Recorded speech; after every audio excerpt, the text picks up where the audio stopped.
Gandhi, the Father of Nonviolent Resistance. Written and published by C.Irmici. Feel free to subscribe for more content. Now let's get into the book. Introduction: Gandhi's Journey to Nonviolence. Mahatma Gandhi, born Mohandas Karamchand Gandhi, is widely regarded as the architect of nonviolent resistance, a figure whose life and principles have shaped global movements for justice and civil rights. His legacy, however, is not solely about the independence of India from British rule. It is about the timeless power of peaceful protest, of standing firm in truth without the use of force. Gandhi's life story offers not only historical significance but also valuable insights into the human spirit, ethics, and the nature of true courage. Gandhi's journey to becoming a beacon of nonviolence began not in India, but in South Africa, where he experienced firsthand the harsh realities of racial discrimination. Initially, he arrived there to work as a young lawyer, eager to build his career. But the injustices he faced as a person of color shifted his perspective dramatically. It was there that he discovered the foundations of Satyagraha, a term he coined, meaning truth force or soul force. This philosophy would later become the bedrock of his campaigns for Indian independence and inspire nonviolent movements worldwide. What makes Gandhi's story remarkable is not only his resilience in the face of adversity but his ability to influence countless others with his principles. His commitment to self-discipline, spiritual growth, and moral integrity permeated every action, transforming his life into a model of ethical leadership. In this book, we will explore the roots of Gandhi's beliefs, the critical moments that defined his path, and the powerful influence his life had on global leaders such as Martin Luther King Jr., Nelson Mandela, and Cesar Chavez. This book also delves into the more challenging aspects of Gandhi's life. He was, after all, a human being, subject to flaws, contradictions, and criticisms. In his personal life, Gandhi often held unconventional views, especially in matters of spirituality and morality. He faced scrutiny for his stance on issues ranging from caste to gender, and his approach to these topics will be examined with a balanced perspective. In a world where violence and aggression often seem like the easiest paths to power, Gandhi's philosophy of nonviolent resistance remains a guiding light. His ideas continue to inspire movements for justice and equality across continents, showing that true strength lies in peace, truth, and unwavering commitment to one's values. This book is an invitation to not only understand Gandhi's legacy but to reflect on how these principles might shape our own lives and the world we wish to create. As we turn the pages, let us walk alongside Gandhi on his path to becoming the Mahatma, the great soul, and explore the enduring lessons of a life dedicated to peaceful change. Chapter 1: Early Life and Influences.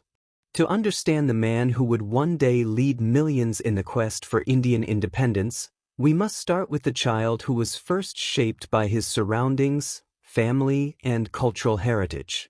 Mohandas Karamchand Gandhi was born on October 2, 1869, in Porbandar, a coastal town in present-day Gujarat, India. His family belonged to the Vaishya caste, traditionally merchants, and his father, Karamchand Gandhi, was a respected government official with a reputation for integrity and dedication. Gandhi's early years would lay the foundations for his later life, instilling values that he would carry forward in his mission for nonviolent resistance. A humble upbringing and strong family bonds. Gandhi's family lived a modest life, but they were deeply committed to ethical values, spirituality, and their community.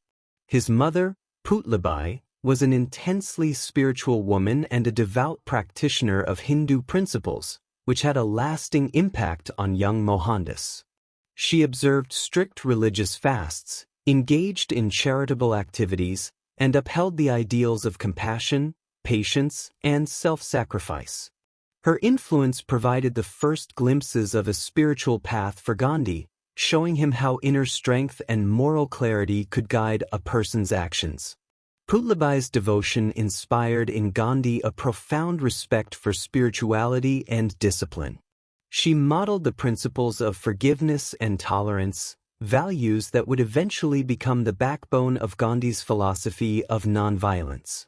Gandhi often remarked on his mother's impact, saying, "The outstanding impression my mother has left on my memory is saintliness, education, and the seeds of curiosity." Gandhi's schooling was not remarkable by academic standards. He was shy, unassuming, and often struggled with traditional education. Yet, he was curious, particularly about the lessons of Hindu epics like the Ramayana and the Mahabharata, which he read alongside his mother. The tales of noble kings, moral battles, and sacrifices resonated deeply with him, giving him an early sense of duty, ethics, and justice. However, Gandhi's formal education began in Porbandar and later continued in Rajkot, where his father served as an advisor to the local ruler. In these years, Gandhi's character began to solidify, not in the classroom but in the moral teachings that surrounded him.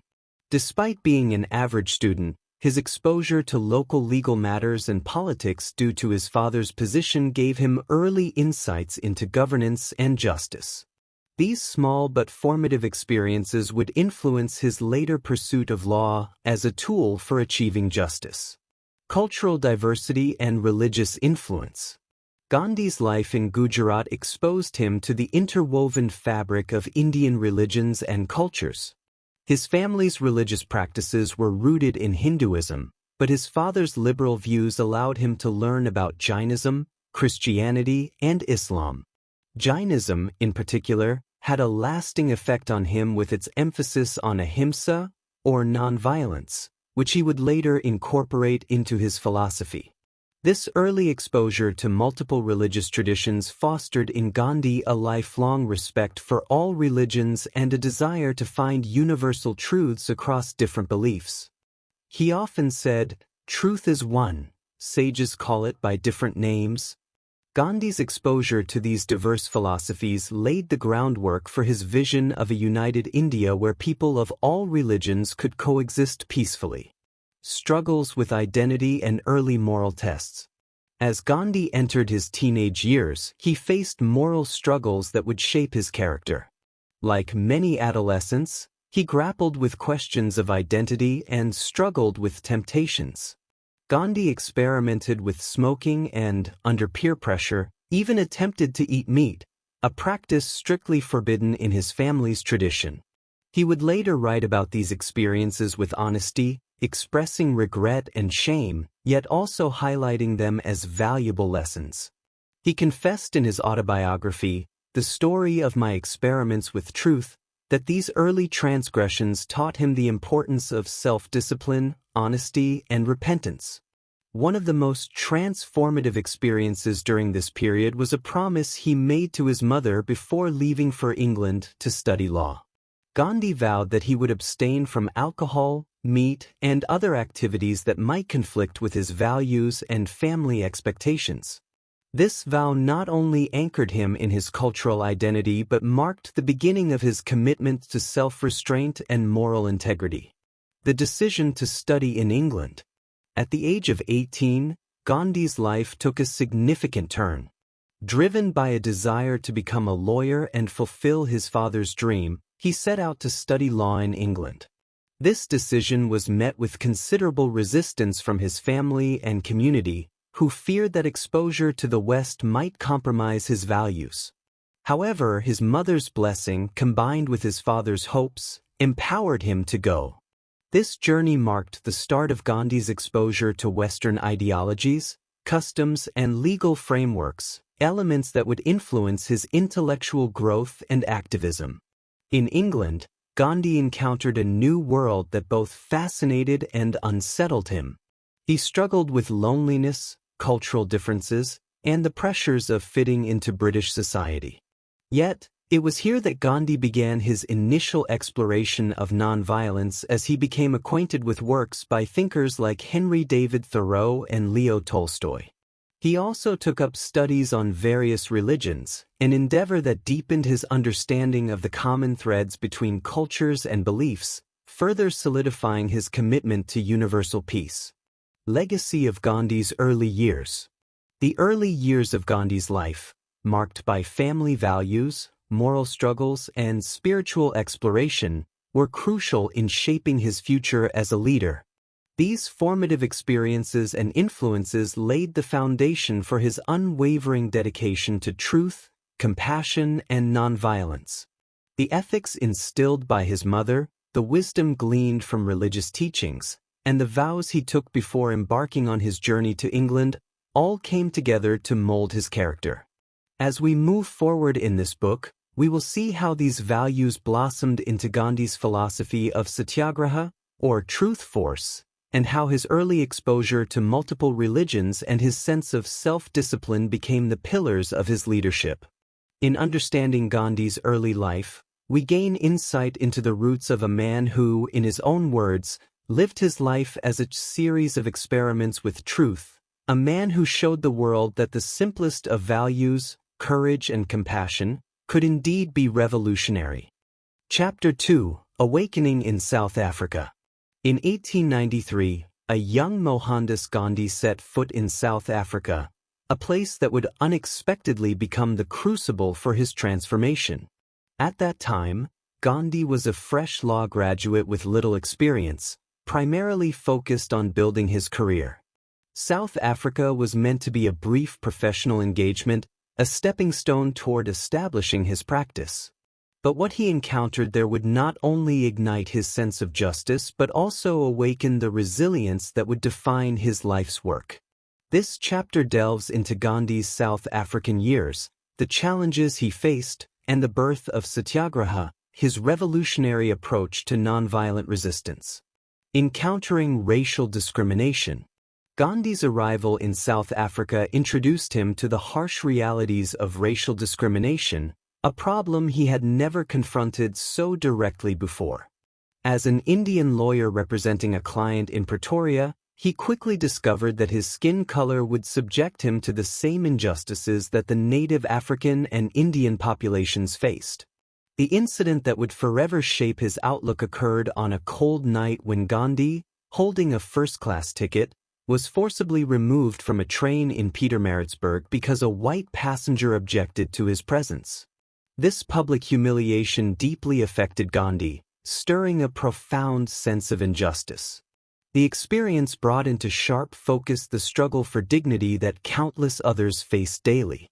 Reflecting on this moment, Gandhi later wrote, "My active nonviolence began from that date."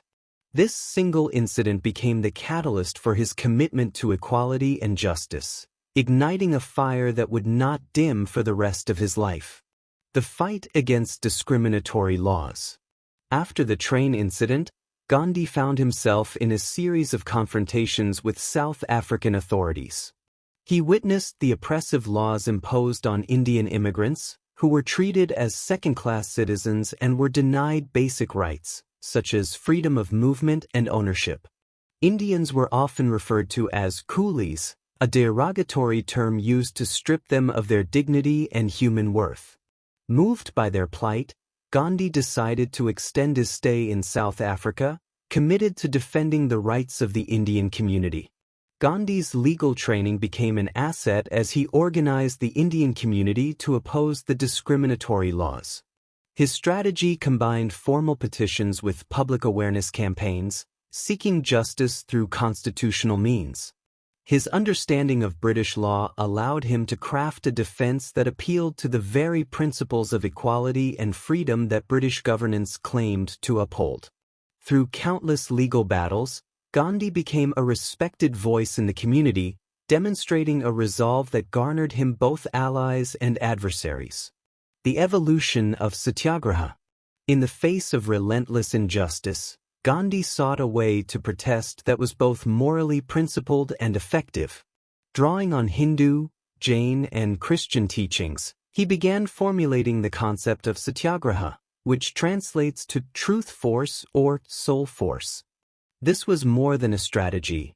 It was a philosophy rooted in the belief that moral power, grounded in truth, could overcome physical might. Satyagraha was based on two key principles: ahimsa, nonviolence, and satya, truth. For Gandhi, the power of Satyagraha lay in its ethical purity, its ability to shame oppressors without harming them.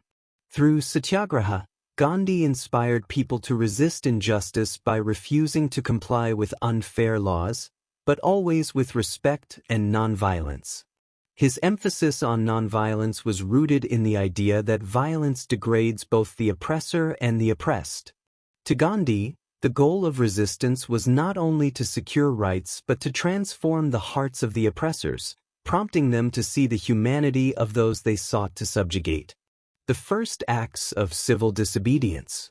Gandhi's philosophy was put to the test in 1906, when the South African government introduced a law requiring all Indians to carry a form of pass, essentially an identification document meant to segregate and control the community.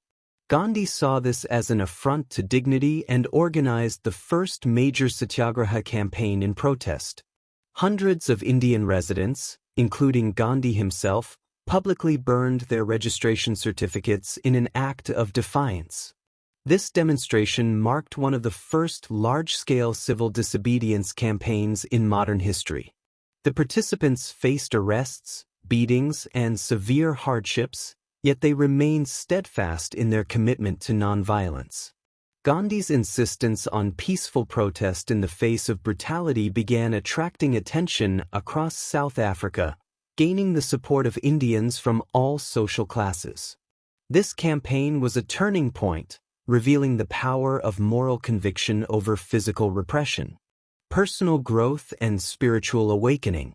Gandhi's years in South Africa were not only a period of political activism but also one of deep personal transformation.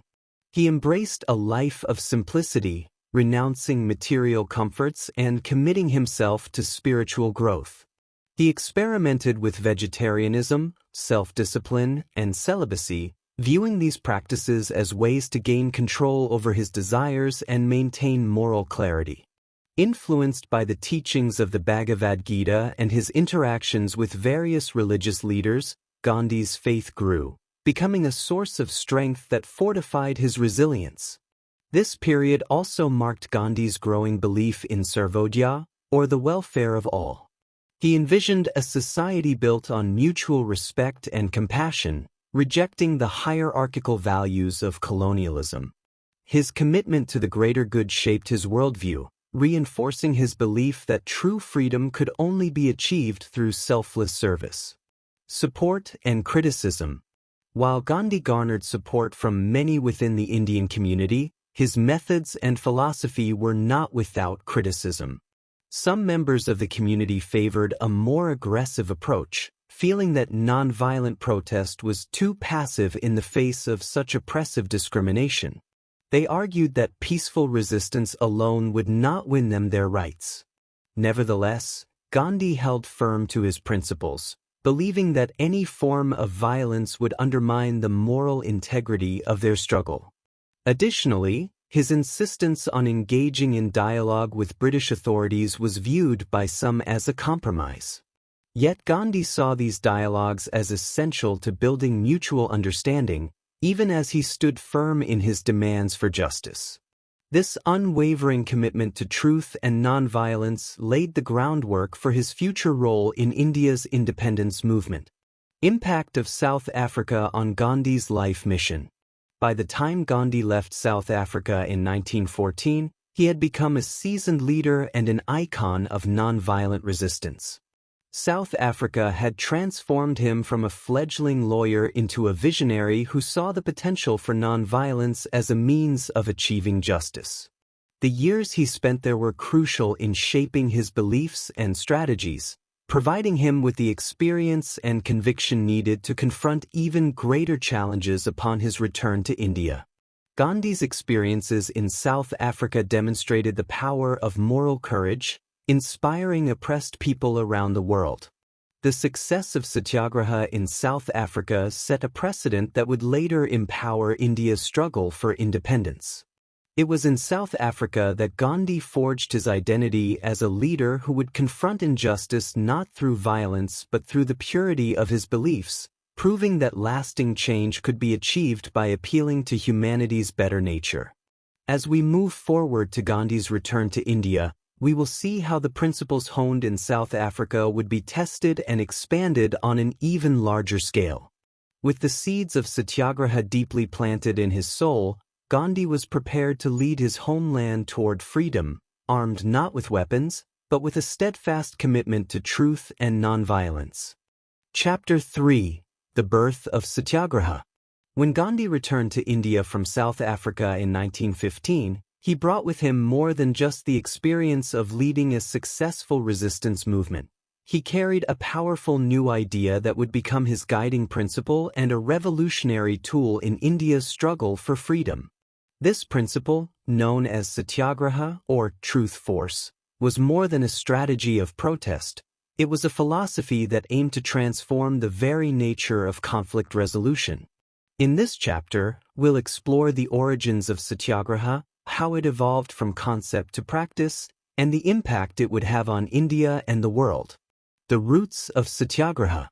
The roots of Satyagraha lay in Gandhi's deep-seated belief in the power of truth, satya, and nonviolence, ahimsa. Drawing from his Hindu upbringing and the teachings of Jainism, which emphasize non-harm to all living beings, Gandhi developed a concept that sought to address injustice through peaceful means. Unlike traditional forms of protest or rebellion, Satyagraha did not aim to coerce or harm the opponent but instead appealed to their sense of morality, seeking to change their heart and mind through a demonstration of strength in humility. Gandhi saw Satyagraha as the highest form of courage, one that required tremendous inner strength and a willingness to endure suffering rather than inflict it. He believed that this approach could bridge the gap between people, creating empathy and understanding even in the face of stark disagreement. Gandhi famously stated, "Truth never damages a cause that is just." His faith in the power of truth as a weapon against oppression was absolute, and Satyagraha became the method through which he would wield it. The philosophical foundations. In his readings and reflections, Gandhi was influenced by a variety of philosophical and religious texts. The Bhagavad Gita, with its teachings on duty and detachment, reinforced his commitment to act without selfish desires. He also found inspiration in the teachings of Jesus Christ, particularly the idea of loving one's enemies and turning the other cheek. Additionally, his correspondence with Russian writer Leo Tolstoy, who advocated nonviolent resistance as a moral imperative, strengthened his resolve. Through these influences, Gandhi developed the principle of Satyagraha as a combination of inner truth and outward courage. To him, Satyagraha was not only a political tool but a way of life, a discipline that required patience, sacrifice, and self-control. Practitioners of Satyagraha had to embody the values they advocated, rejecting anger, hate, and violence in both words and actions. For Gandhi, this self-discipline was essential. Only by transforming oneself could one hope to transform society. Satyagraha in practice. The Champaran experiment. Upon his return to India, Gandhi did not immediately assume leadership of the Indian independence movement. Instead, he spent time traveling around the country, observing the plight of ordinary Indians and assessing their needs. His first major test of Satyagraha in India came in 1917, in the rural district of Champaran in Bihar, where local farmers were being exploited by British landowners who forced them to grow indigo under oppressive conditions. The Champaran Satyagraha, as it became known, marked the first time Gandhi would use his principles on Indian soil. Farmers, trapped by debt and suffering due to unfair treatment, saw in Gandhi a potential advocate for their rights. Gandhi's approach was both compassionate and methodical. He first listened to the grievances of the people, gathering detailed accounts of their hardships. Instead of calling for immediate protests, he pursued a strategy of peaceful resistance that included negotiations with the local authorities. When the British administration attempted to intimidate him with threats of arrest, Gandhi responded with calm determination. He was indeed arrested, but his willingness to accept punishment peacefully won public sympathy and galvanized support for his cause.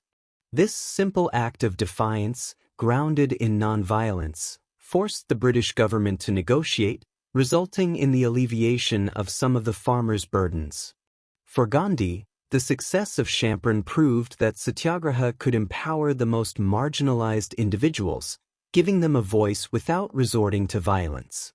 The Kheda Satyagraha and the power of collective action. Shortly after Champaran, Gandhi led another campaign in Kheda, Gujarat, where farmers faced high taxes during a devastating drought that had left them unable to pay. Once again, Gandhi advocated for nonviolent resistance, calling for a peaceful refusal to pay taxes. Unlike traditional protests, which often relied on anger and confrontation, the Kheda Satyagraha emphasized discipline and self-restraint. Gandhi urged participants to refrain from violence, even in the face of provocation, and to accept any punishment the authorities might impose. The success of the Kheda Satyagraha demonstrated the effectiveness of collective action. United by a common cause and a shared commitment to nonviolence, the farmers of Kheda proved that even the poorest citizens could stand up to powerful authorities. Their peaceful resistance eventually led the British to grant tax relief, validating Gandhi's belief that Satyagraha was not only effective but sustainable as a form of protest. Through Kheda, Gandhi began to cultivate a national movement rooted in courage, unity, and moral conviction. Satyagraha as a movement for social change. Gandhi's early experiments with Satyagraha in Champaran and Kheda established it as more than a political tactic. It became a moral crusade for social change. Gandhi envisioned Satyagraha as a means of uniting people across social, economic, and religious divides, fostering a sense of shared humanity. He encouraged his followers to practice self-reliance, support one another, and address social injustices such as untouchability and poverty within Indian society itself.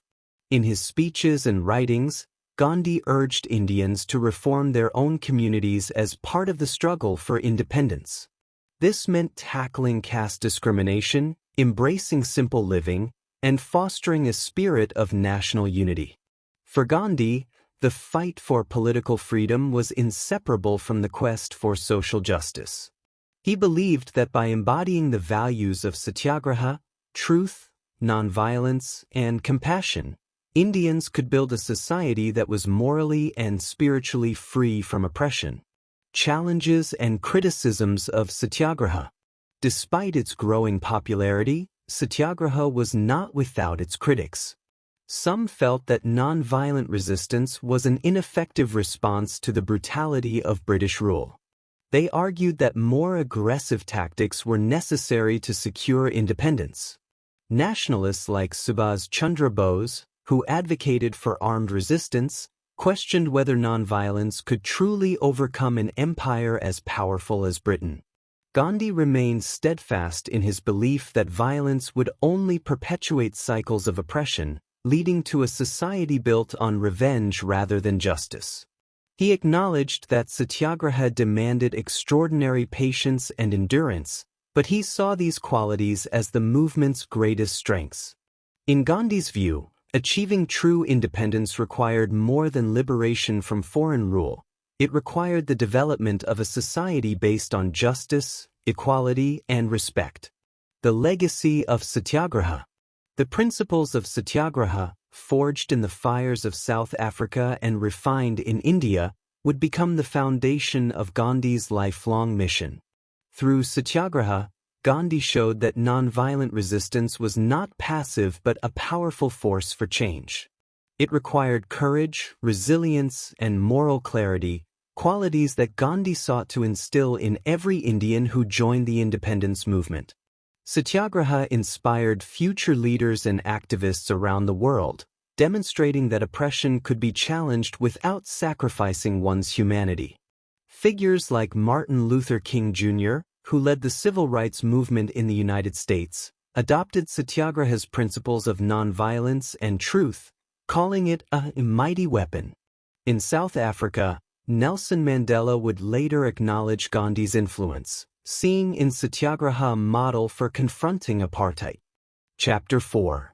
Return to India and the Fight for Independence.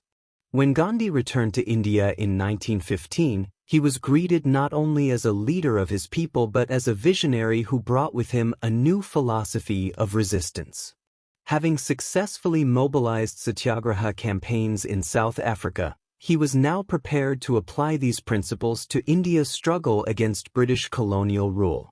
Yet, Gandhi was cautious. Rather than leaping into the political sphere, he spent his first years back home traveling extensively, observing, and deeply understanding the issues affecting his fellow Indians. This chapter explores Gandhi's gradual rise to national leadership, his integration into the Indian independence movement, and the first major campaigns he led against British rule. Observing the struggles of rural India. Upon his arrival, Gandhi was determined not to rush into leadership without understanding the complexities of India. He spent his initial years in the country traveling from village to village, observing firsthand the conditions under which most Indians lived. The British administration's economic policies had deeply impoverished India's rural regions, trapping millions of farmers and laborers in cycles of debt and deprivation. Heavy taxes, forced cultivation of cash crops like indigo, and exploitation by landowners had left many villages in dire straits. Gandhi's travels allowed him to see beyond the cities where political elites discussed independence. He connected with the heart of India's suffering. From his experiences, he realized that the freedom struggle had to address not only British rule but also the social inequalities that plagued Indian society. These observations fueled his commitment to Swaraj, or self-rule, a vision of independence that would uplift the common people of India and provide them with dignity and agency. Joining the Indian National Congress. By 1917, Gandhi had begun participating in the Indian National Congress, Inc., the political body leading the movement for independence. Initially a platform for elite intellectuals, the Congress had grown in influence but struggled to reach the majority of Indians. Gandhi's entry into the Inc. marked a pivotal shift. His grassroots connections and commitment to nonviolent resistance resonated with the common people and expanded the Congress's appeal. Gandhi emphasized that independence must be achieved not only through political negotiation but by empowering people to resist colonial injustices peacefully. His approach diverged from some Inc. leaders who focused on constitutional reforms rather than active resistance. Gandhi's vision sought to make independence a nationwide cause, one that would include India's rural masses, who formed the backbone of the population but had been largely excluded from the movement. The Rowlatt Act and the First National Satyagraha. The year 1919 brought a turning point for Gandhi's involvement in the freedom struggle.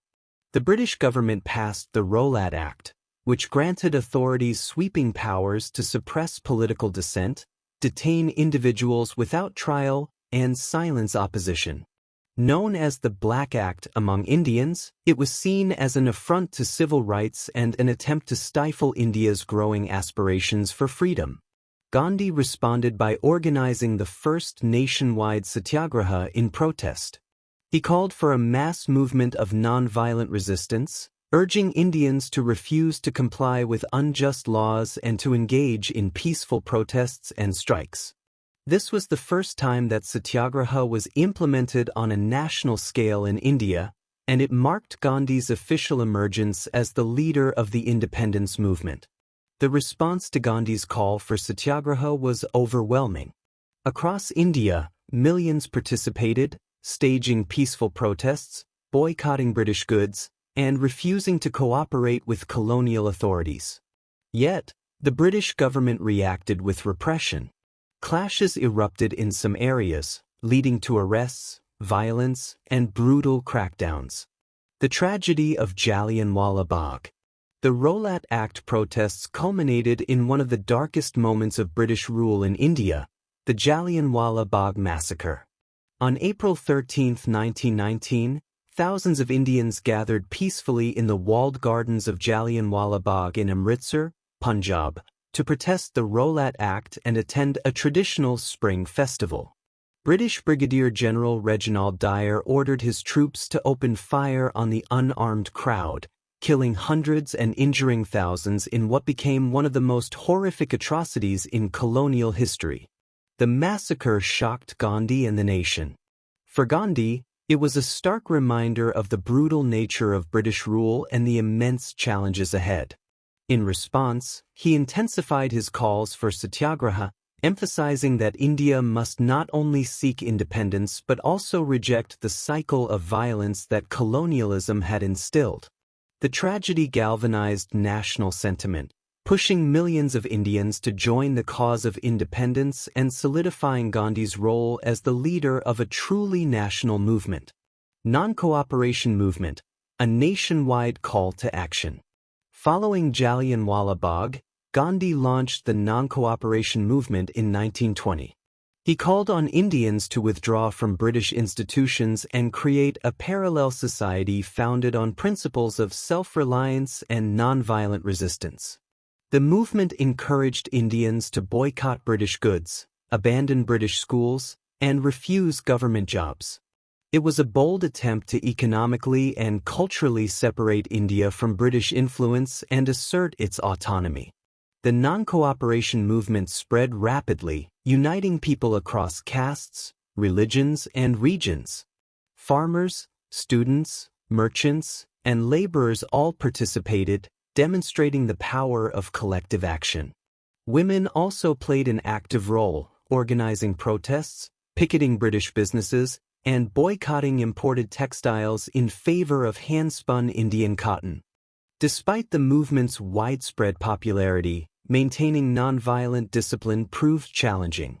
In 1922, a group of protesters set fire to a police station in the town of C.Irmici, resulting in the deaths of 22 policemen. Devastated by the incident, Gandhi called off the non-cooperation movement, stating that true Satyagraha required complete self-control and discipline. For Gandhi, achieving independence was meaningless if it came through violence. This decision disappointed many supporters but underscored Gandhi's unwavering commitment to nonviolence. Swadeshi and the spirit of self-reliance. During the non-cooperation movement, Gandhi also revived the concept of Swadeshi, or self-reliance. He encouraged Indians to produce and use local goods instead of relying on British imports, particularly textiles. The charkha, or spinning wheel, became a powerful symbol of Swadeshi and self-sufficiency. By spinning their own cloth, Indians could resist economic exploitation and promote a sense of national pride and unity. Gandhi believed that India's freedom must start with individual empowerment and economic independence. The spinning wheel, a simple tool, represented the dignity of labor and the ability of every Indian to contribute to the cause of independence. The Swadeshi movement gained widespread support, instilling a spirit of resilience and self-sufficiency that would be essential in the years to come. Challenges within the movement. The non-cooperation movement brought new momentum to the independence struggle, but it also exposed internal divisions within Indian society.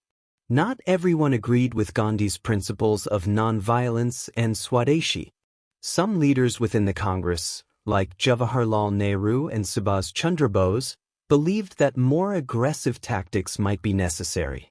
Religious and caste divides also complicated efforts to unify the movement, particularly as Hindu-Muslim tensions began to rise. Gandhi recognized these challenges and sought to address them by promoting unity and tolerance. He advocated for Hindu-Muslim harmony and condemned any form of social discrimination. His vision for an independent India was not only free from British rule but also free from internal divisions. Yet, bridging these gaps proved to be one of the movement's greatest obstacles, foreshadowing the difficulties that lay ahead. A shift in strategy. After the Chauri Chowra incident, Gandhi spent several years focusing on social reforms and grassroots empowerment, taking a step back from direct political confrontation. He devoted himself to eradicating untouchability, improving rural sanitation, and promoting education, particularly for women and lower caste communities. Gandhi's emphasis on social reform reflected his belief that India's freedom was inseparable from its social and moral development. This period marked a strategic shift. Gandhi saw that preparing India for independence required building a foundation of strong, self-reliant communities. He worked tirelessly to inspire Indians to uplift their communities, urging them to reject caste-based discrimination, embrace self-sufficiency, and live in harmony. Legacy of the early independence struggles. The period from 1915 to the early 1920s was foundational in Gandhi's journey as a leader. The non-cooperation movement, while not achieving complete independence, succeeded in awakening India's collective consciousness and asserting its right to self-determination. Gandhi's campaigns brought the independence movement to the forefront of Indian society, making it a cause that resonated with ordinary citizens rather than just intellectuals and elites. As Gandhi continued his work, the spirit of Satyagraha took root across India. His campaigns had planted the seeds of a revolution based on principles rather than weapons, a fight for freedom founded on justice, dignity, and unity.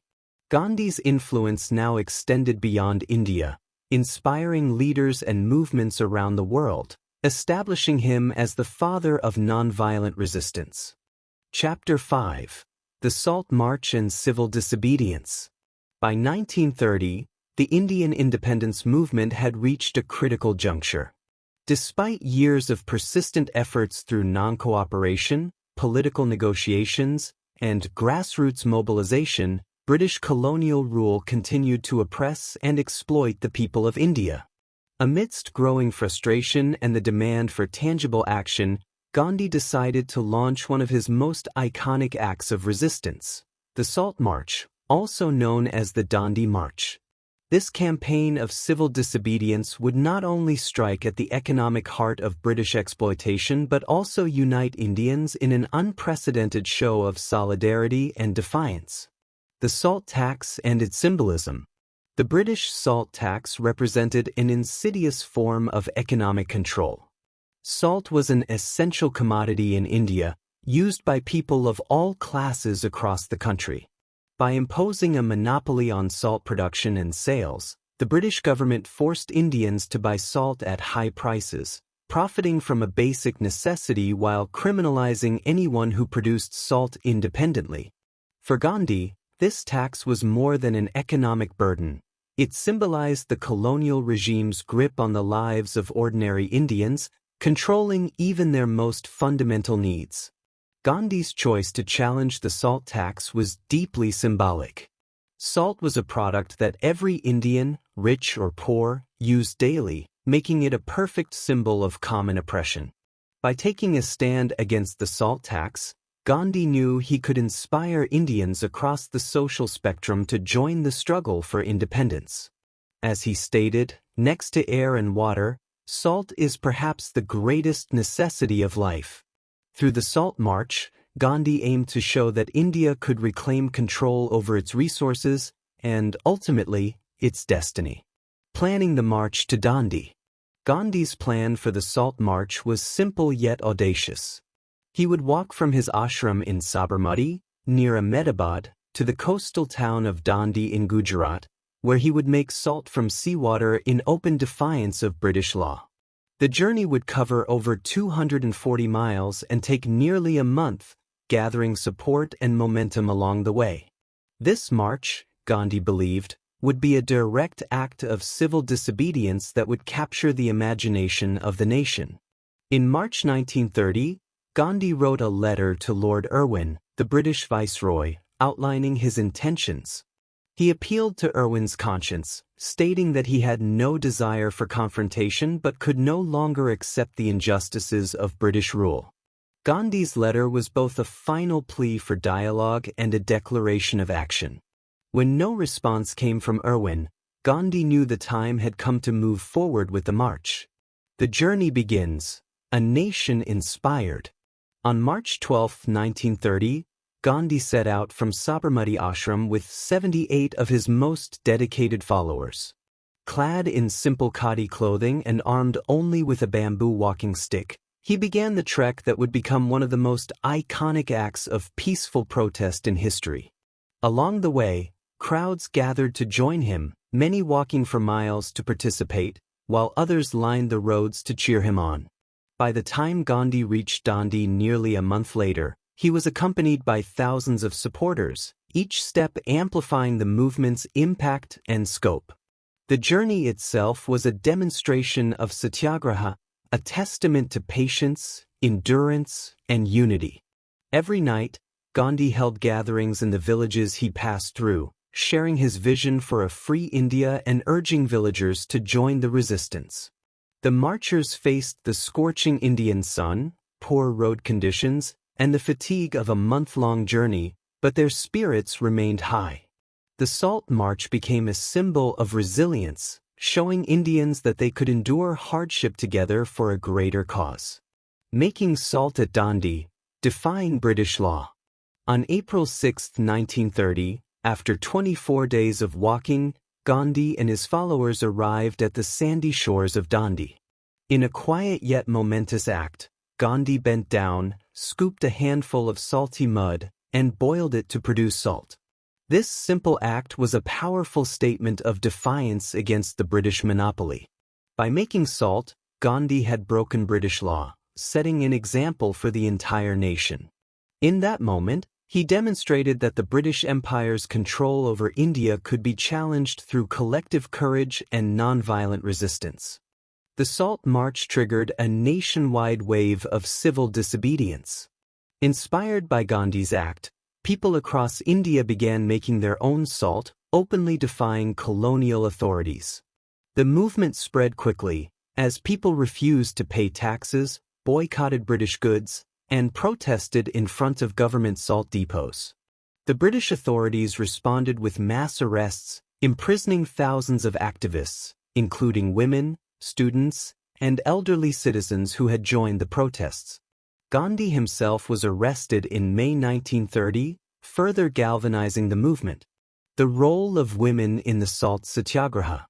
One of the most remarkable aspects of the Salt March was the participation of women, who played a significant role in the movement. Inspired by Gandhi's call for equality and self-reliance, thousands of women stepped into leadership roles, organizing protests, producing salt, and supporting local initiatives. Figures like Kamladevi Chattopadhyay and Sarojini Naidu became prominent voices, encouraging women across India to take up the cause of independence. The involvement of women added new dimensions to the movement, both in terms of its reach and moral force. In traditional Indian society, women's public involvement in political protest was rare, but Gandhi's encouragement created an inclusive environment where women could assert their agency. Their participation highlighted the universality of the struggle and underscored Gandhi's vision of an independent India built on equality and mutual respect. British response and global impact. The British response to the Salt March was swift and harsh. To curb the wave of civil disobedience, colonial authorities implemented widespread arrests and used force against peaceful demonstrators. Newspapers around the world covered these brutal tactics, casting a spotlight on Britain's oppressive rule and drawing international attention to India's fight for freedom. The Salt March resonated with global audiences, becoming a symbol of the broader struggle against colonialism. The international media's coverage of the movement brought unprecedented awareness to India's independence cause. For the first time, Gandhi's ideas of nonviolent resistance and civil disobedience reached audiences in Europe, the United States, and beyond. Many leaders and intellectuals expressed admiration for Gandhi's commitment to nonviolence, and his philosophy began to influence anti-colonial and civil rights movements worldwide. The Gandhi-Irwin Pact and Temporary Truce. The Salt March placed immense pressure on the British government, eventually leading to negotiations between Gandhi and Lord Irwin in early 1931.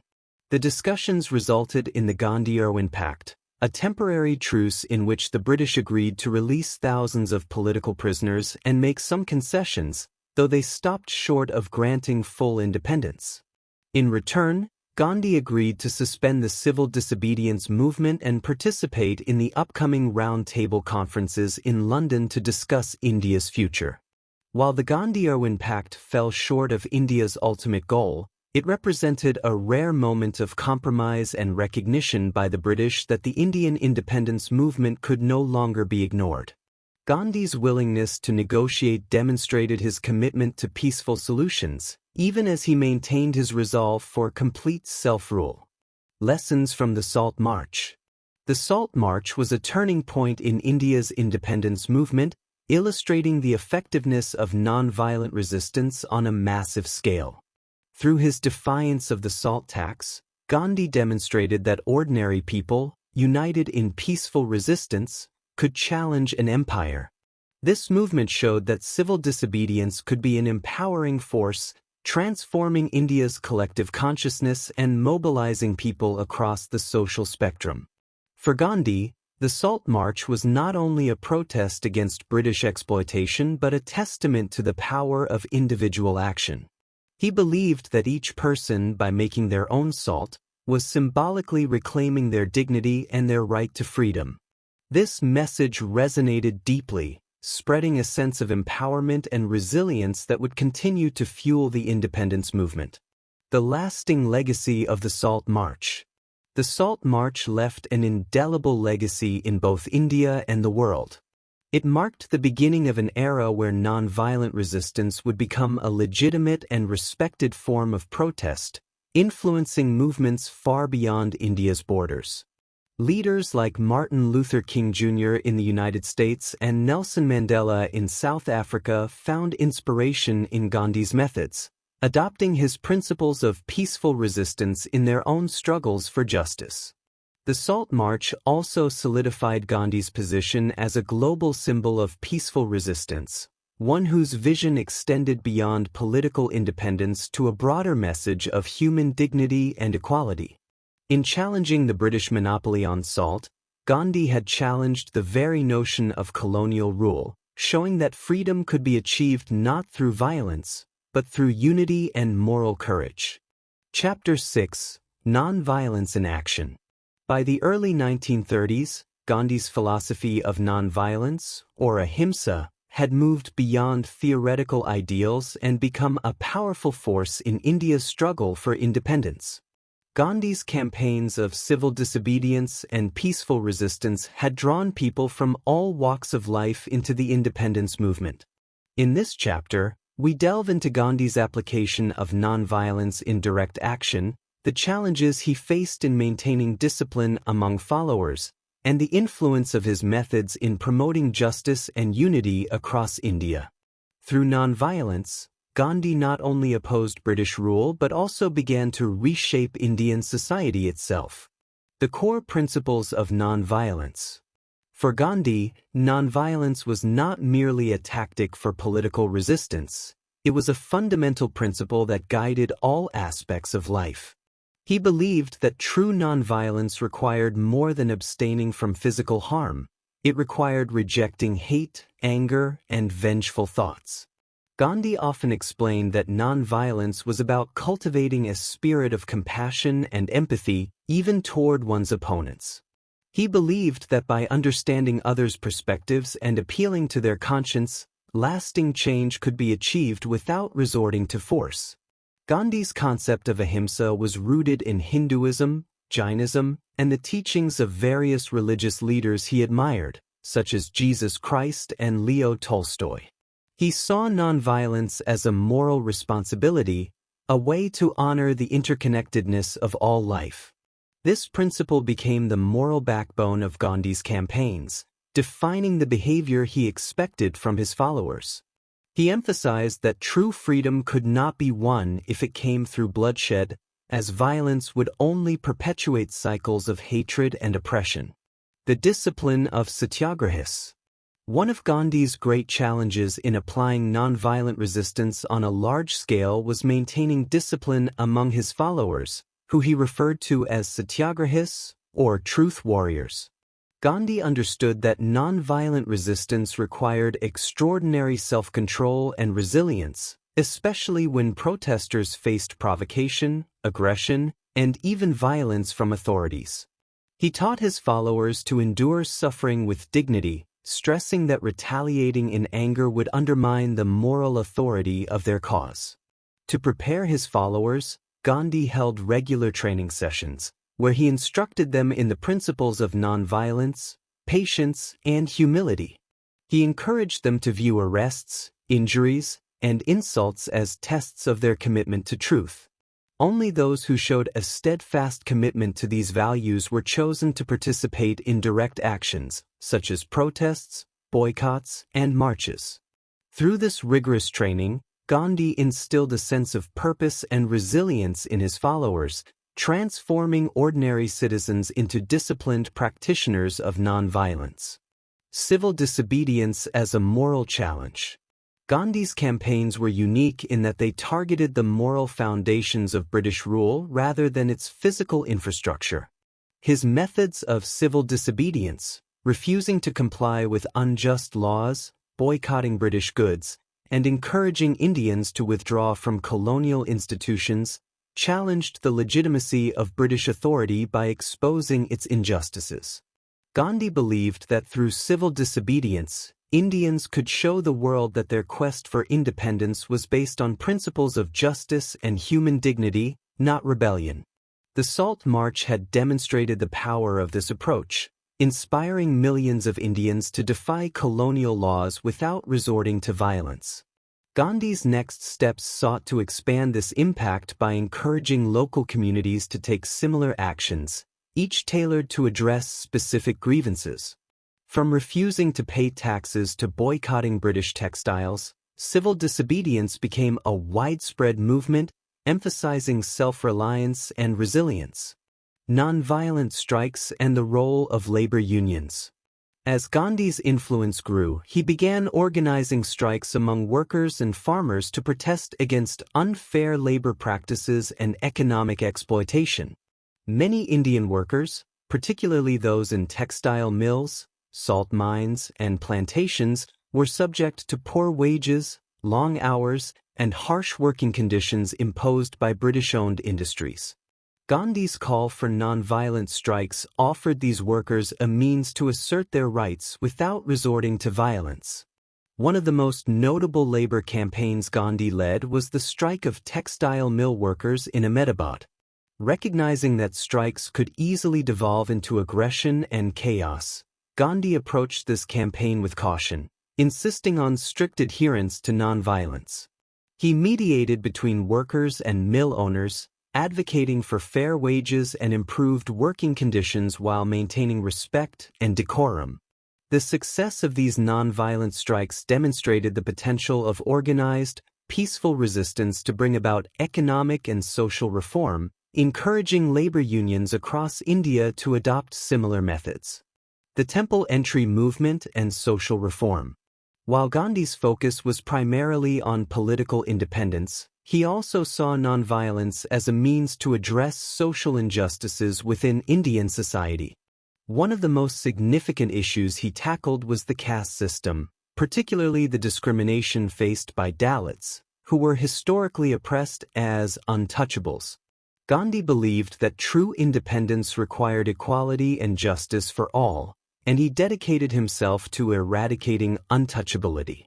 In the early 1930s, Gandhi initiated the Temple Entry movement, a campaign aimed at allowing Dalits to enter Hindu temples, a right that had long been denied to them. He encouraged Hindus to abandon discriminatory practices and promoted social unity, often referring to Dalits as Harijans or children of God. While this movement faced resistance from conservative groups, it marked a step toward dismantling social hierarchies and showed how nonviolence could be a tool for internal reform as well as external resistance.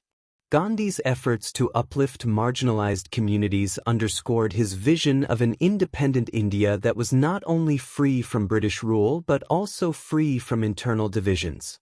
For him, the fight against colonialism was deeply connected to the fight against social inequality.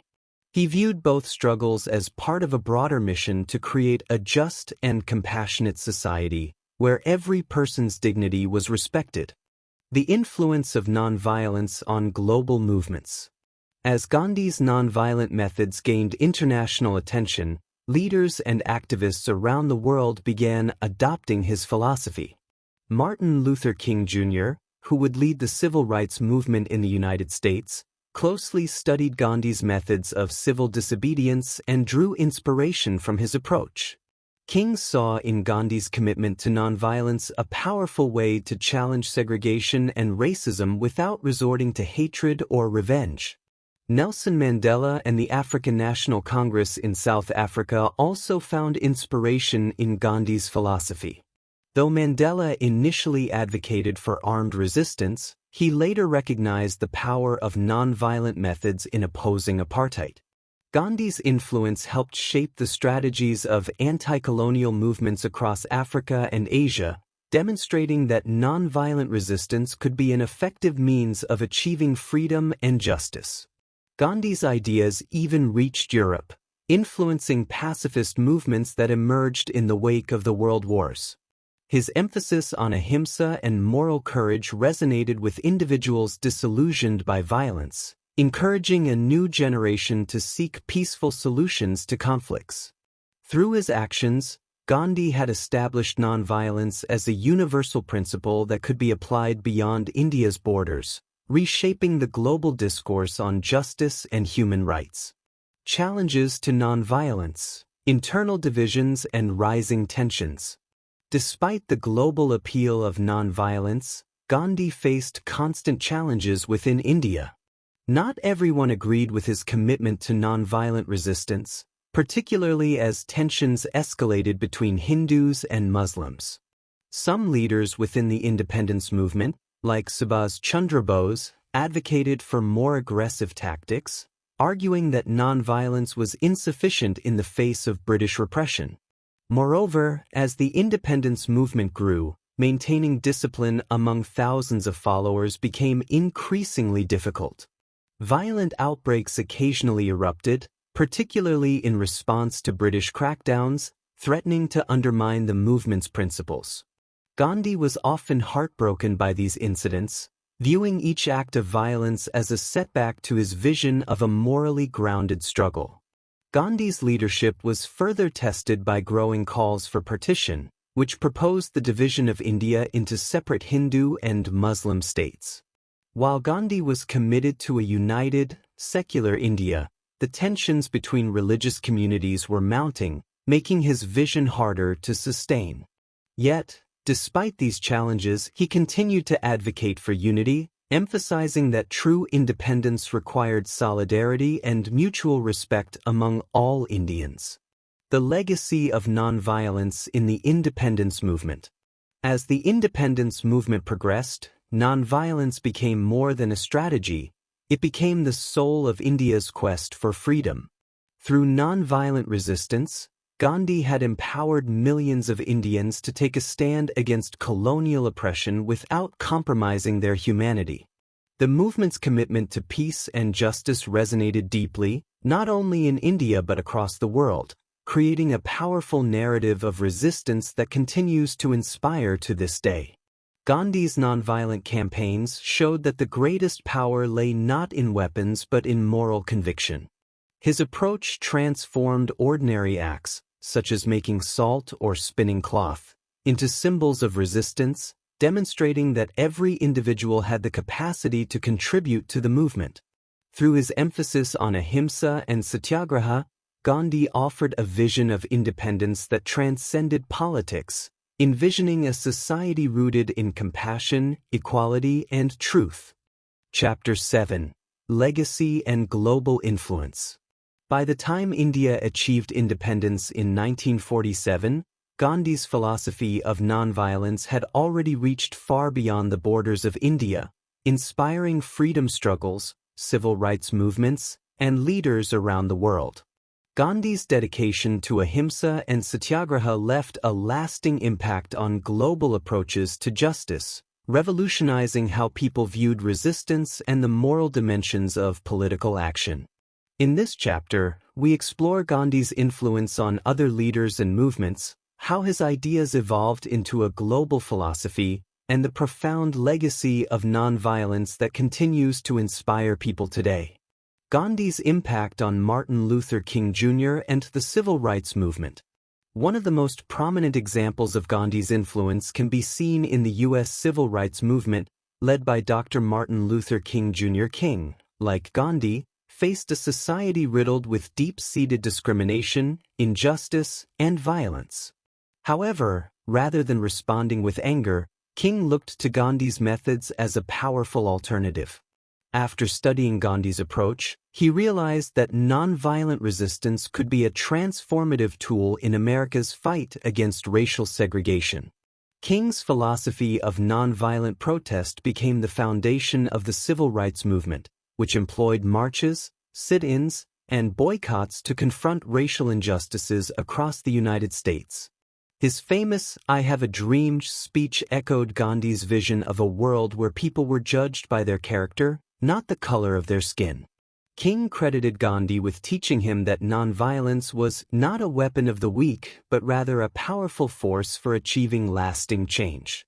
King's adherence to nonviolence inspired millions of Americans, showing them that love and moral courage could break the cycle of oppression.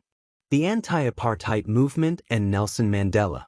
Gandhi's influence was also deeply felt in South Africa, where he had first developed and practiced his ideas of Satyagraha. Decades later, his teachings would inspire leaders like Nelson Mandela, who led the fight against apartheid, a brutal system of racial segregation and oppression. Although Mandela initially believed that armed resistance was necessary, he ultimately embraced Gandhi's principles of nonviolent resistance, recognizing the power of unity and moral conviction in challenging apartheid.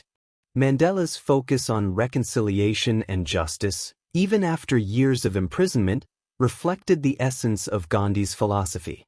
He sought to dismantle apartheid not by demonizing his oppressors but by appealing to the common humanity of all South Africans.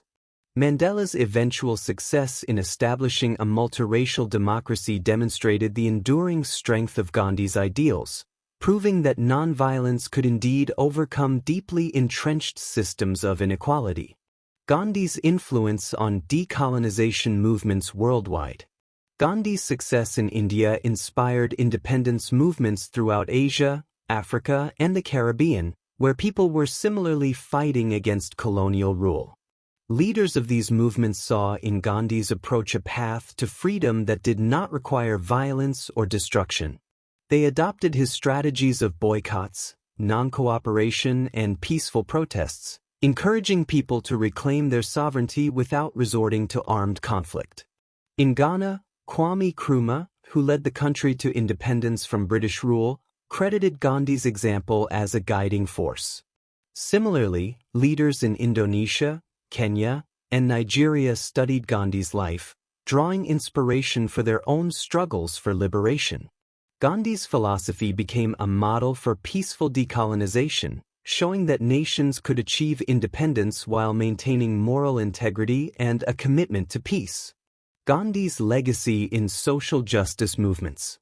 Beyond political independence, Gandhi's principles also resonated with social justice movements around the world.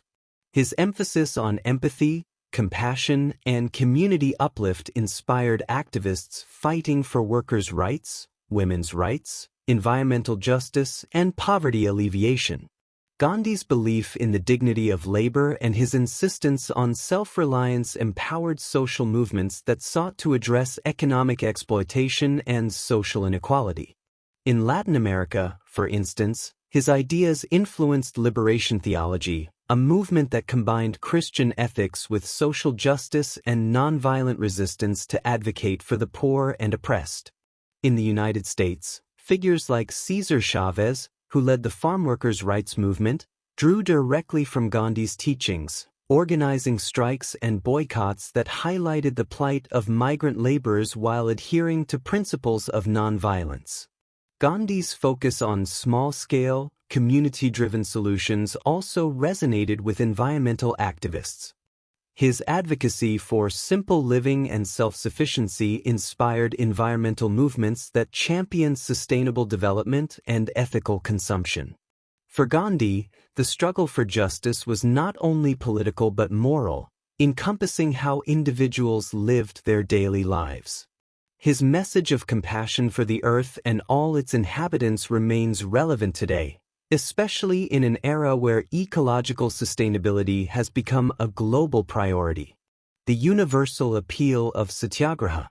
One of Gandhi's greatest contributions to global justice movements was the concept of Satyagraha, or truth force. By rooting resistance in truth and moral courage, Satyagraha provided a universal framework that could be adapted to any cause or context. Gandhi's followers did not seek to humiliate or destroy their opponents but rather to reveal the truth of their own cause, appealing to the humanity within every individual.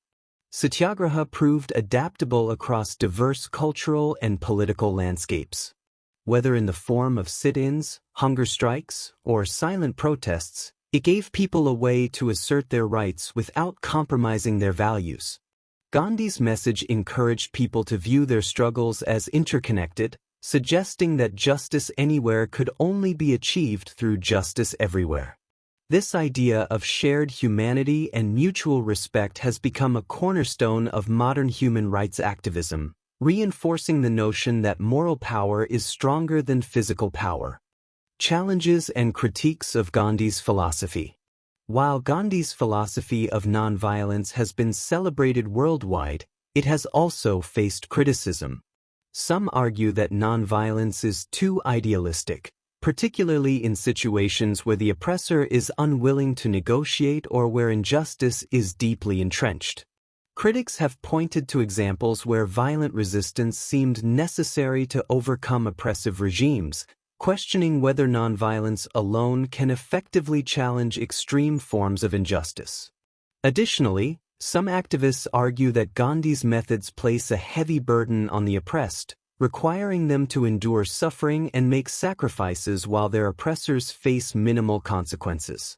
For instance, the reliance on self-sacrifice and forgiveness can sometimes be seen as overlooking the urgency of immediate, radical change. Despite these critiques, Gandhi's philosophy continues to inspire discussions about the ethical dimensions of resistance, prompting activists to consider how they can balance their demands for justice with a commitment to humanity. The continued relevance of Gandhi's ideas in the modern world.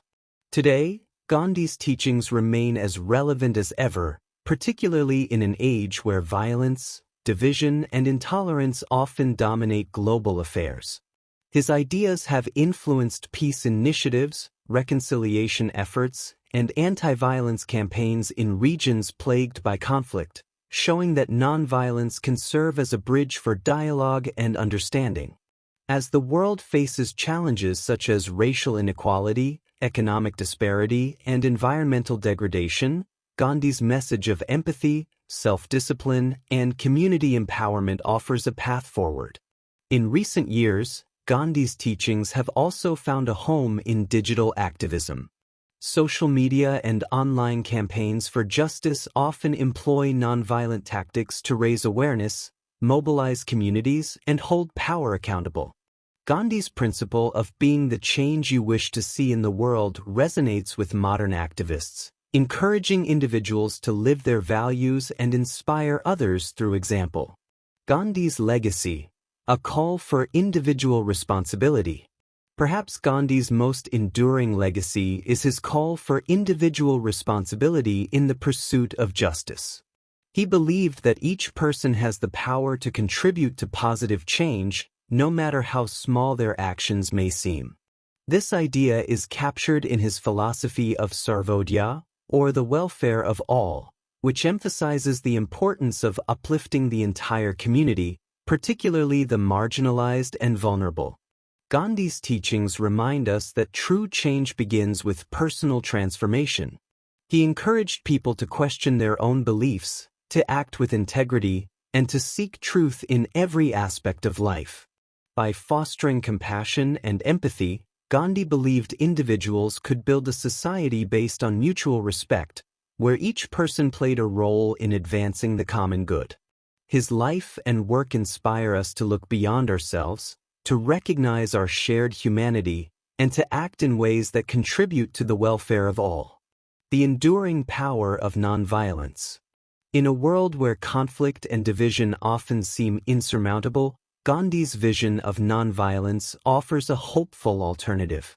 His philosophy teaches us that peace is not passive, but a powerful, active force that requires courage, resilience, and a deep commitment to justice. Gandhi's life showed that even the most oppressive systems can be challenged through moral conviction, inspiring millions to believe in the transformative power of nonviolent resistance. Chapter 8: Personal Life and Spiritual Journey.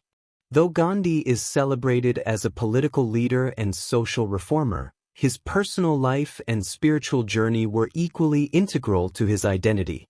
Gandhi viewed his life as a series of moral experiments, an ongoing effort to align his beliefs, actions, and inner principles. This chapter explores the more private dimensions of Gandhi's life, his relationships, his spiritual practices, and his lifelong pursuit of self-discipline. Through these elements, we gain a deeper understanding of the man behind the public figure and the values that sustained him through challenges and controversies. Early influences and religious foundations.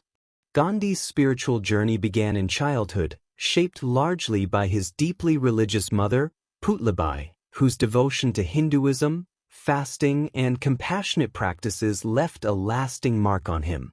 Growing up in Gujarat, Gandhi was surrounded by the influences of Hinduism and Jainism, which emphasized nonviolence, vegetarianism, and a commitment to spiritual purity. These teachings would become foundational to his philosophy of ahimsa, nonviolence, and would guide his approach to self-discipline. As he matured, Gandhi became curious about other religions, seeking wisdom in Christianity, Islam, and Buddhism. His study of the New Testament, particularly the Sermon on the Mount, resonated deeply with his ideals of forgiveness and love for one's enemies. The Bhagavad Gita, however, became his most cherished spiritual text, providing him with guidance on duty, detachment, and living without fear or desire for personal gain. Through these readings, Gandhi cultivated a spiritual framework that went beyond religious boundaries, embracing a universalist approach to faith that sought to find common truths across all beliefs. The concept of truth and self-discipline. At the heart of Gandhi's spiritual philosophy was Satya, or truth. To Gandhi, truth was synonymous with divinity, a force that transcended the material world and could only be realized through a commitment to honesty, humility, and self-reflection. He often said, "Truth is God," a statement that reflected his belief in truth as the ultimate path to self-discovery and personal liberation. For Gandhi, truth was not just a moral ideal. It was a guiding principle that shaped every decision and action he took. Gandhi's pursuit of truth required immense self-discipline, a quality he practiced in all aspects of his life. He led a life of simplicity, rejecting luxury, and practicing vegetarianism, celibacy, and fasting. These acts of restraint were part of his brahmacharya, or vow of chastity, which he viewed as a way to control desires and strengthen his spiritual resolve. For Gandhi, self-discipline was a means of purifying the mind and body, allowing him to focus his energy on his work and service to others. Throughout his life, Gandhi used fasting as a form of spiritual and political expression. His fasts were a way to reflect, seek penance, and reaffirm his dedication to nonviolence. At times, he fasted as a protest against injustice, using his personal sacrifice to highlight the suffering of others and appeal to the conscience of those in power. Gandhi's fasts were acts of physical endurance and moral fortitude, reinforcing his belief that true strength came from self-control and inner peace. Marriage and family, balancing public and private life. Gandhi's relationship with his wife, Kasturba, was central to his life, though it was not without its struggles. Married at the age of 13 in a traditional arrangement, Gandhi's relationship with Kasturba evolved from youthful attachment to a partnership defined by shared values, mutual respect, and support. Kasturba became an integral part of Gandhi's work, enduring many of the same hardships and sacrifices that he did. She was his steadfast companion, often mediating between Gandhi's demanding ideals and the realities of family life. Despite their strong bond, Gandhi's commitment to celibacy and his focus on public service created challenges in their relationship. His decision to adopt Brahmacharya in middle age required Kasturba's acceptance, even as it placed distance between them. Gandhi's devotion to his mission sometimes conflicted with his familial responsibilities, and his strict expectations of Kasturba and his children created tensions within the family. Yet, Kasturba's support remained unwavering. She was by his side through imprisonment, protests, and personal sacrifices, embodying the resilience and devotion that Gandhi admired deeply. Gandhi's relationship with his children was equally complex. His commitment to principles of austerity and self-discipline extended to his family, often leading to friction, particularly with his eldest son, Harilal. Harilal struggled to live up to his father's expectations, feeling overshadowed by Gandhi's strict ideals and relentless dedication to public life.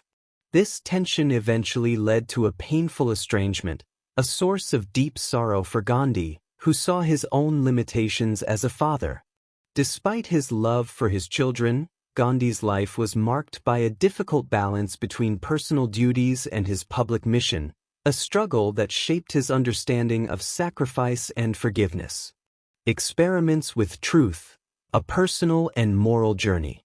Throughout his life, Gandhi referred to his actions as experiments with truth. He believed that personal growth required constant reflection and a willingness to question one's beliefs. This journey was marked by frequent self-examination, as Gandhi sought to confront his own weaknesses and evolve in his understanding of ethics, spirituality, and social justice. His autobiography, The Story of My Experiments with Truth, reveals his candid reflections on personal failures and moments of doubt, offering a rare glimpse into the vulnerabilities of a leader often seen as unwavering. Gandhi's experiments extended to his interactions with the world around him. He tested his ideas in real situations, learning from each experience and adjusting his methods as needed. His openness to change allowed him to grow as a leader, and his willingness to admit mistakes reinforced his commitment to humility and self-improvement. This approach made Gandhi unique among political figures, as he viewed his life as a continuous process of learning, a quest to align his actions with his ever-deepening understanding of truth. Ashrams and the ideal of community living. Gandhi's commitment to simplicity and communal living led him to establish ashrams, or spiritual communities, where he and his followers could practice his principles of self-sufficiency, equality, and moral discipline.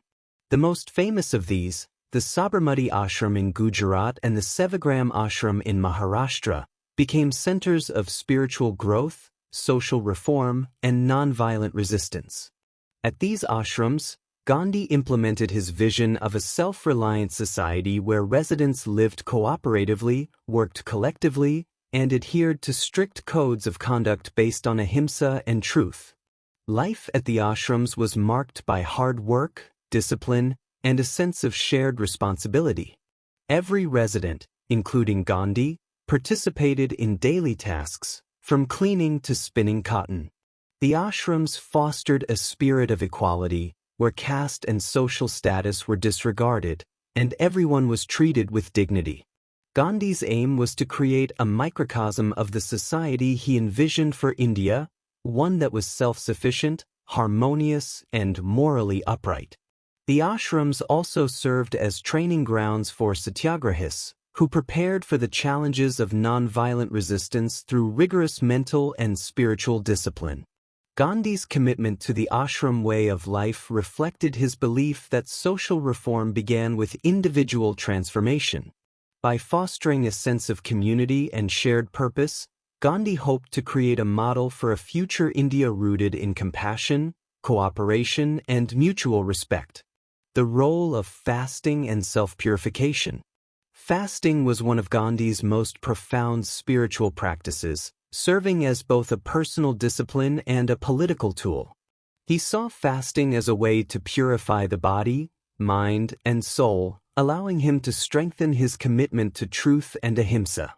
Fasting allowed Gandhi to deepen his self-discipline and test his endurance, qualities he believed were essential for true Satyagrahis. Beyond self-purification, fasting became a means for Gandhi to protest against social injustices, communal violence, and ethical failures within society.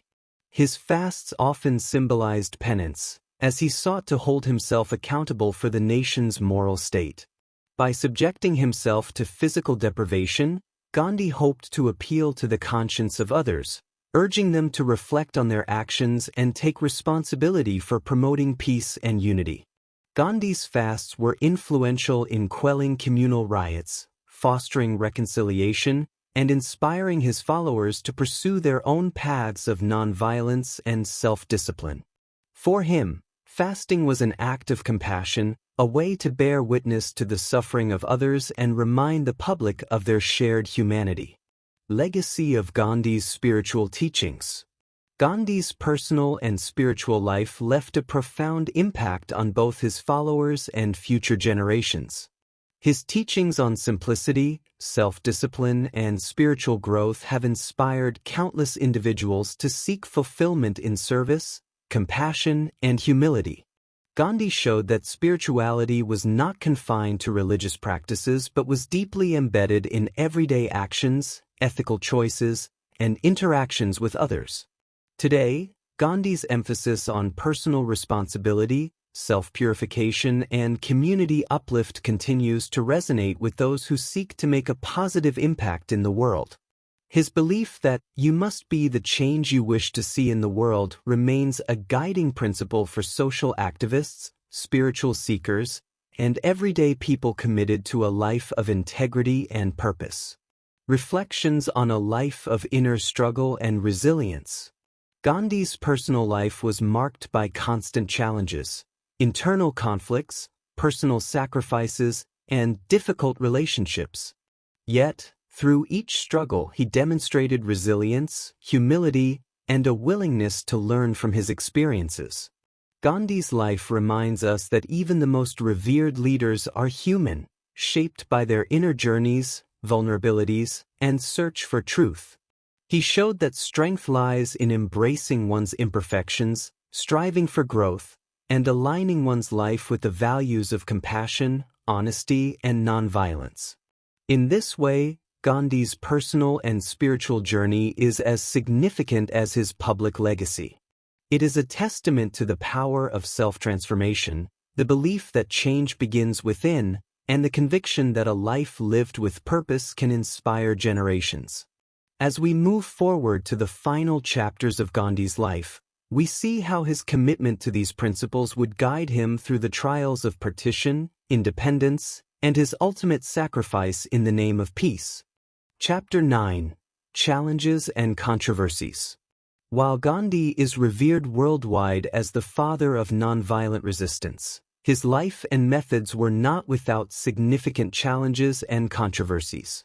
His philosophy and leadership style attracted admiration as well as criticism, and his relationships with political allies, critics, and even family members were often complex and strained. In this chapter, we examine some of the most prominent controversies surrounding Gandhi's life, his approach to political strategy, his views on caste and untouchability, his stance on women's rights, and his role in the deeply divisive issue of India's partition. Through these critiques, we gain a more nuanced understanding of Gandhi as a leader and as a human being. Gandhi's approach to political strategy. Gandhi's strategy of nonviolence and civil disobedience was often questioned by both allies and opponents within the Indian independence movement. While many admired his commitment to ahimsa and Satyagraha, others argued that these principles were too passive in the face of British repression. Prominent leaders like Subhas Chandra Bose and Bhagat Singh felt that more aggressive methods, even armed resistance, were necessary to end British rule. Bose, in particular, saw Gandhi's nonviolent approach as limiting and founded the Indian National Army to wage a military struggle against the British. Gandhi's response to these criticisms was steadfast. He believed that freedom achieved through violence would only perpetuate cycles of revenge and oppression, rather than establishing a truly just and compassionate society. Gandhi's insistence on nonviolence led to tensions within the Indian National Congress, where other leaders felt his influence was overshadowing alternative strategies for independence. Despite these differences, Gandhi's vision remained centered on peaceful resistance, a stance that ultimately led to widespread support but also divisions within the movement. Caste and untouchability, a controversial stance. Gandhi's position on caste and untouchability remains one of the most debated aspects of his legacy. Although he worked tirelessly to uplift Dalits, whom he referred to as Harijans or Children of God, and advocated for the eradication of untouchability, Gandhi's views on the caste system were more complex. He believed that while the discrimination and marginalization of lower castes were morally reprehensible, the traditional caste system could play a role in social organization if it was practiced without oppression. This stance led to criticism from leaders like B.R. Ambedkar, a prominent Dalit activist who saw Gandhi's views as insufficiently radical. Ambedkar, who had faced discrimination firsthand, argued that the caste system itself was inherently oppressive and needed to be dismantled entirely. While Gandhi pushed for reforms to improve the lives of Dalits, Ambedkar felt that these efforts did not go far enough. Their debates culminated in the Pune Pact of 1932, a compromise on separate electorates for Dalits, which both Gandhi and Ambedkar reluctantly accepted. Gandhi's legacy regarding caste is thus a complex one. While he made strides toward inclusivity, his reluctance to condemn the caste system in its entirety remains a point of contention. Gender roles and women's rights. Gandhi's views on women's rights and gender roles were progressive for his time, yet they reflected a tension between his respect for women's strength and his adherence to traditional values. Gandhi encouraged women to join the independence movement, recognizing their resilience and courage as vital to India's freedom struggle. Women like Sarojini Naidu, Kasturba Gandhi, and Aruna Asaf Ali emerged as prominent leaders, with Gandhi encouraging their participation in protests, salt marches, and acts of civil disobedience. However, Gandhi's perspective on women's roles in society was rooted in a traditional understanding of family life and female modesty. He viewed women as symbols of purity and often advocated for their role as nurturers, which some felt limited their potential for full participation in public life. He emphasized celibacy and self-restraint, principles he believed would protect women's dignity and moral strength, but his personal experiments with chastity and self-control raised eyebrows and elicited criticism. In later years, some activists criticized Gandhi for not addressing systemic issues of gender inequality more directly, particularly in matters of education and economic empowerment. While Gandhi opened doors for women's involvement in politics, his vision of gender equality was seen by some as incomplete, shaped by traditional ideals rather than a push for full gender equity. Personal experiments and controversial practices. Gandhi's commitment to self-discipline and brahmacharya, celibacy, led him to conduct a series of personal experiments that became sources of controversy. As he aged, Gandhi began practicing celibacy more rigorously, viewing it as essential to his spiritual discipline and dedication to nonviolence.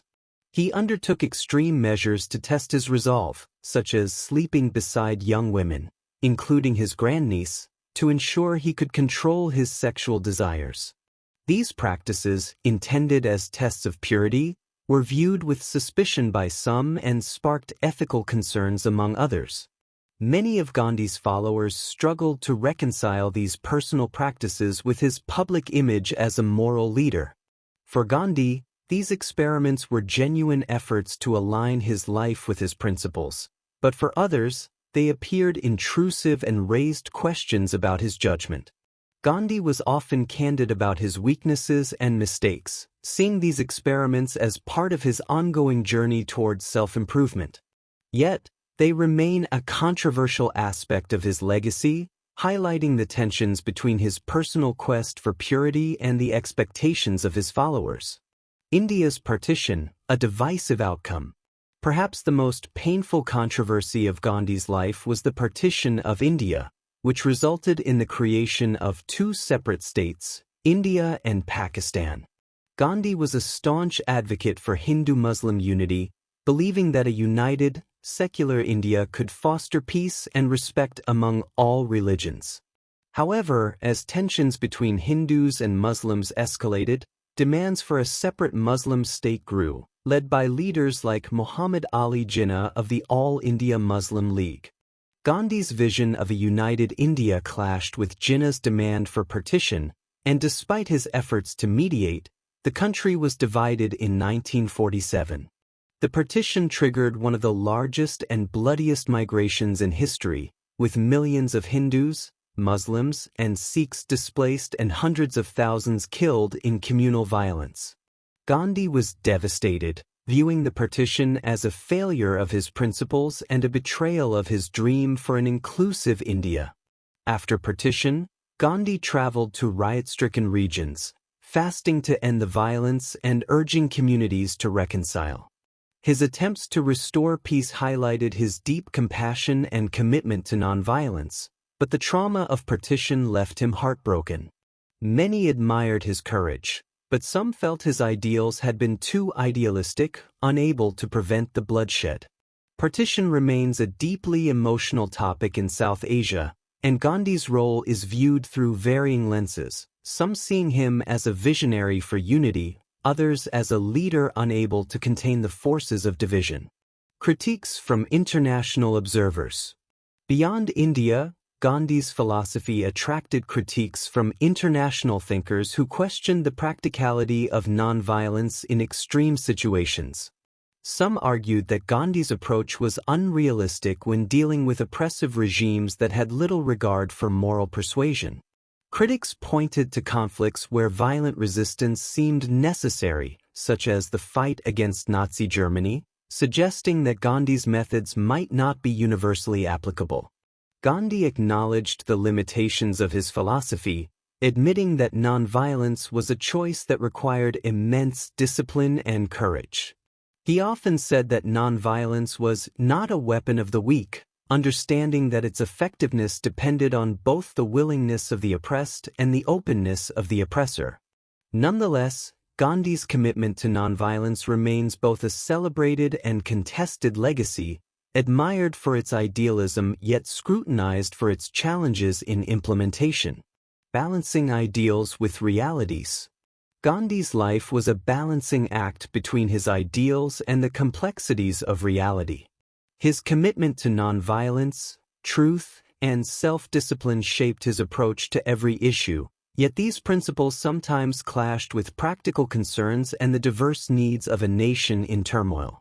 He sought to bring moral integrity into the realm of politics, aiming to create a society rooted in compassion and justice, but this vision faced resistance from those who believed that independence required more than moral fortitude. While Gandhi's idealism inspired millions, his methods were occasionally divisive, and his refusal to compromise on core principles sometimes limited his political effectiveness. These controversies offer a fuller picture of Gandhi, showing him not as a flawless leader but as a man deeply committed to his beliefs, even when they invited criticism. His legacy is both revered and scrutinized, reflecting the complexities of a life dedicated to a higher moral calling in a world often at odds with such ideals. Legacy of a controversial and complex leader. Despite the controversies and challenges, Gandhi's influence endures. His commitment to nonviolence, his emphasis on ethical leadership, and his vision for a just and inclusive society continue to inspire people worldwide. Gandhi's willingness to acknowledge his own mistakes, to experiment with his beliefs, and to openly confront his imperfections make his life a unique study of moral courage and humility. He remains a figure whose legacy is rich with contradictions and complexities, a testament to the challenges of living by principles in a world fraught with conflict and compromise. Gandhi's life reminds us that leadership is not about perfection but about the pursuit of truth and justice, even when the path is difficult. Through his struggles, Gandhi demonstrated that a commitment to one's values can inspire change, even in the face of criticism. His story serves as both a blueprint and a caution, offering lessons on the power of ideals and the importance of adapting them to the realities of the world. As we approach the final chapter of Gandhi's life, we see how his unwavering dedication to peace and justice ultimately led to his greatest sacrifice, marking the culmination of a life lived for others and a legacy that endures beyond the controversies. Chapter 10: The Assassination and Its Aftermath. On January 30, 1948, Mahatma Gandhi, the guiding force behind India's independence and a symbol of nonviolent resistance worldwide, was assassinated in New Delhi. His death sent shockwaves across India and the globe, leaving a nation grieving and the world reflecting on the life of a man who had spent decades advocating for peace, justice, and unity. Gandhi's assassination marked the tragic end of a life dedicated to compassion and nonviolence, yet his passing also solidified his legacy, sparking renewed reflection on his teachings. This chapter explores the circumstances surrounding his assassination, the immediate aftermath, and the lasting influence of his message on India and the world. The political climate leading to Gandhi's assassination. The years following India's independence in 1947 were marked by intense communal violence, with Hindus, Muslims, and Sikhs clashing as millions migrated between the newly created states of India and Pakistan. Despite his tireless efforts to promote peace and harmony, Gandhi found himself caught in the storm of resentment, division, and anger that accompanied partition. He had always advocated for a united, secular India, a vision that clashed with the realities of religious and political divides that emerged in the struggle for independence.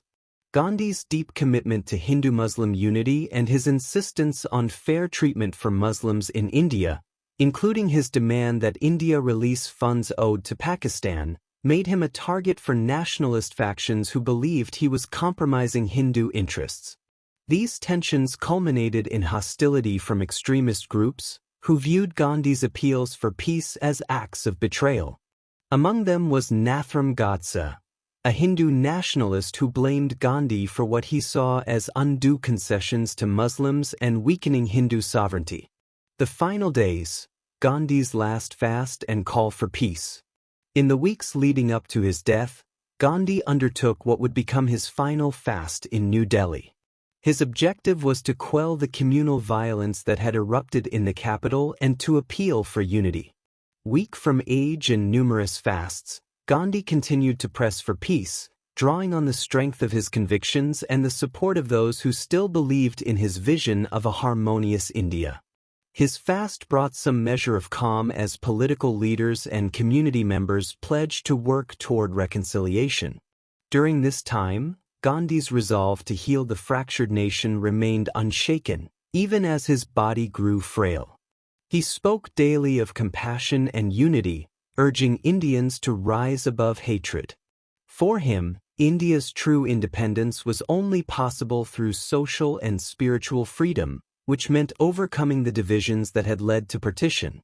To the very end, he held firmly to his principles of ahimsa, nonviolence, and Satyagraha, truth force, reminding his followers that these ideals were the foundation of a just society. The assassination, a nation stunned.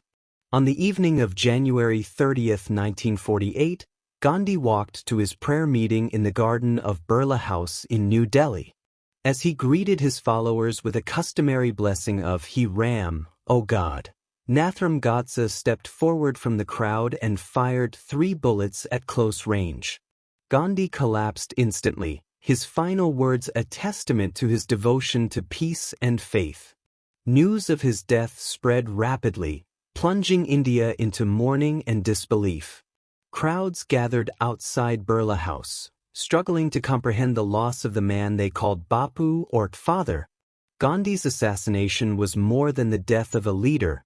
It was a profound shock to the moral and spiritual fabric of the nation. For those who had looked to him as a symbol of hope and resilience, his death underscored the fragility of peace in the face of hatred and extremism. Leaders across India and the world expressed their grief and admiration, recognizing Gandhi's passing as a loss not only for India but for humanity as a whole. Immediate reactions and a nation in mourning. As India processed the news of Gandhi's death, thousands of people took to the streets to pay their respects. His funeral procession drew massive crowds, with people from all walks of life gathering to bid farewell to the man who had led them to freedom. His body was carried on a simple wooden cart, draped in white and adorned with flowers, as mourners chanted hymns and wept openly. The procession, which stretched for miles, reflected the nation's deep affection for Gandhi and the pain of losing him in such a violent manner. Gandhi's death also prompted soul-searching within India, as people struggled to reconcile his assassination with the ideals he had lived by. Many feared that his dream of a united, peaceful India would be overshadowed by the growing divide between religious and political groups. In response, leaders from across the political spectrum urged Indians to honor Gandhi's legacy by recommitting themselves to nonviolence and unity. Around the world, tributes poured in from figures such as Albert Einstein, who said, "Generations to come will scarce believe that such a one as this ever in flesh and blood walked upon this earth." Leaders from both East and West expressed their condolences, acknowledging that Gandhi's contributions to peace and justice would remain a lasting inspiration for humanity. The trial of Nathuram Godse and public reaction. In the aftermath of Gandhi's assassination, Nathuram Godse was arrested and put on trial. The trial became a focal point for public debate, as Godse justified his actions by accusing Gandhi of undermining Hindu interests and making concessions to Muslims. His defense exposed the rising tide of Hindu nationalism and the resentment some felt toward Gandhi's insistence on inclusivity and reconciliation with Pakistan. Godse was ultimately sentenced to death, yet his motives sparked difficult conversations about the political and religious divides that had led to Gandhi's murder. Many were disturbed by the hatred that had driven Godse to such an extreme act, while others saw the trial as a moment to confront the deeper issues of intolerance and extremism within the nation. Gandhi's assassination highlighted the challenges India faced in forging a secular, united identity, a vision he had championed but that now seemed increasingly fragile. The legacy of Gandhi's death, unity and reflection. In the wake of his assassination, Gandhi's death became a powerful symbol of the consequences of division and hatred. His passing led many Indians to reflect on the values he had devoted his life to promoting: ahimsa, compassion, humility, and tolerance. Political leaders, including Prime Minister Jawaharlal Nehru and future leaders like Indira Gandhi, urged the nation to honor Gandhi's memory by working toward the unity and peace he had dreamed of for India. The government and civil society organizations established numerous memorials, schools, and programs in Gandhi's honor, aimed at promoting his principles of nonviolence, social justice, and moral integrity. His teachings were incorporated into India's educational system, and his life's work became a subject of study and reverence, especially for future generations. Gandhi's image, his writings, and his vision for a just society became central to India's identity as an independent nation. Global impact of Gandhi's assassination. Gandhi's death reverberated far beyond India, as leaders and activists around the world mourned the loss of a figure who had transformed the global understanding of resistance and justice. His philosophy of nonviolence continued to inspire movements across continents, influencing leaders like Martin Luther King Jr., Nelson Mandela, and Cesar Chavez. In the United States, the civil rights movement drew directly from Gandhi's teachings, as activists adopted nonviolent methods to confront segregation and inequality. In South Africa, Mandela and the African National Congress were deeply moved by Gandhi's life and sacrifice, using his principles to fight against apartheid. Across Asia, Latin America, and Europe, his death sparked renewed interest in nonviolent strategies for social change, as communities sought alternatives to violent conflict. Gandhi's life had become a model of ethical resistance, and his assassination only intensified the impact of his message, reminding people worldwide of the power of peace in the face of adversity. The enduring legacy of Mahatma Gandhi. Though Gandhi's life was cut short, his influence continues to shape movements for justice, equality, and human dignity. His philosophy of nonviolence and truth-based resistance has become a universal principle, relevant across diverse struggles against oppression, authoritarianism, and inequality. Gandhi's legacy is seen not only in the political freedom he helped India achieve but also in the moral courage he inspired within individuals and communities worldwide. In India, Gandhi's memory is honored annually on January 30th, observed as Martyrs' Day. His teachings are celebrated through acts of service, public gatherings, and discussions on nonviolence, reminding Indians of his vision for a compassionate and just society. The principles of Ahimsa and Satyagraha that he championed remain central to India's cultural identity, offering guidance on how to confront social issues with empathy and resilience. Reflections on Gandhi's life and death. The assassination of Mahatma Gandhi was a profound loss, yet his death served to amplify the ideals he had spent his life promoting. Gandhi's commitment to peace and justice, even in the face of violence, challenged people everywhere to rethink the possibilities of resistance and to consider the power of moral courage. His journey reminds us that true strength lies not in physical might, but in the resolve to act with compassion and integrity. Through his life and legacy, Gandhi showed the world that each individual has the potential to effect change, that nonviolence is not passivity but a form of active, courageous protest.